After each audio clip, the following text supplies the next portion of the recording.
তার মনপুরা সংলগ্ন মেঘনায় চলছে ডাকাতদের টোকেন বাণিজ্য। জেলেরা আছেন জিম্মি দশায়। বিস্তারিত দেখুন ভোলার মনপুরা থেকে ইমরান হোসাইনের পাঠানো ৩ পর্বের ধারাবাহিক অনুসন্ধানী প্রতিবেদনের দ্বিতীয় পর্বে। ভোলার মনপুরা সহ সাগর উপকূলীয় অঞ্চলের জেলেদের জীবনে আবারও নেমে এসেছে জলদস্যু আতঙ্ক। প্রথম পর্বে প্রকাশিত টোকেন সন্ত্রাসের পর এবার প্রকাশ্যে এসেছে সক্রিয় দস্যু চক্রের নাম। গভীর রাতে নৌকা ঘেরাও করে সশস্ত্র দস্যুরা জেলেদের অস্ত্রের মুখে জিম্মি করে রাখছে, লুট করে নিচ্ছে মাছ, জাল ও নৌকার সরঞ্জাম। অনেক সময় মারধর ও অপহরণের পর মুক্তিপণ আদায় করছে তারা। স্থানীয় জেলেরা জানিয়েছেন, দস্যু আতঙ্কে বহু নৌকা অলস পড়ে আছে ঘাটে। পরিবারের ভরণপোষণ বন্ধ হয়ে গেছে। জেলে পল্লীতে নেমে এসেছে হাহাকার। এক জেলে নাম প্রকাশ না করার শর্তে বলেন, আমরা প্রতিদিন ভয়ে থাকি। নৌকায় উঠলেই মনে হয় দস্যুরা এসে পড়বে। জীবনের ঝুঁকি নিয়ে আর সাগরে যাওয়া সম্ভব হচ্ছে না। বাড়িতে কল দিচ্ছে, ফাটি গেছে কল, আমরা ফাটি গেছে কল দিয়েছি, আমাকে 1 লাখ টাকা করে দিতেছে। ওরা আমরা তো 1 লাখ টাকা ফাটিয়ে রাজি দিতেছে না, দিব কই থেকে। ওরা আমরা মারধর করছে, টাকা নেয় যে ওর কাছে আপনার বগি দেওয়া আছে, তারপরে একটা পিস্তল আছে, আর লোক আছে ওরা 9 জন। আমরা আপনার মারধর পরে আমরা অনেক করার পরে বাড়ি থেকে টাকা 30,000 করে দিয়া আমরা ছাড়াইছি। তাও ওরা একদিন আমরা বলো রাখছে, তারপরে আমরা ছাড়ছি।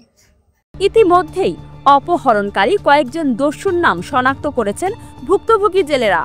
তাদের দাবি অনুযায়ী সুমন, সোরাফ, জাহিদ, তারেক ও চক্রের নেতা ইসমাইল নিয়মিত এসব হামলায় জড়িত।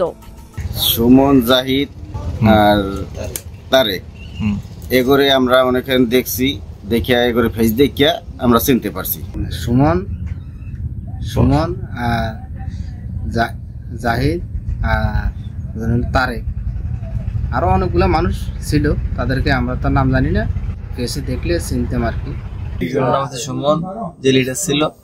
একজনের নাম হচ্ছে জাহিদ, মানে ওই সুমনের পরে।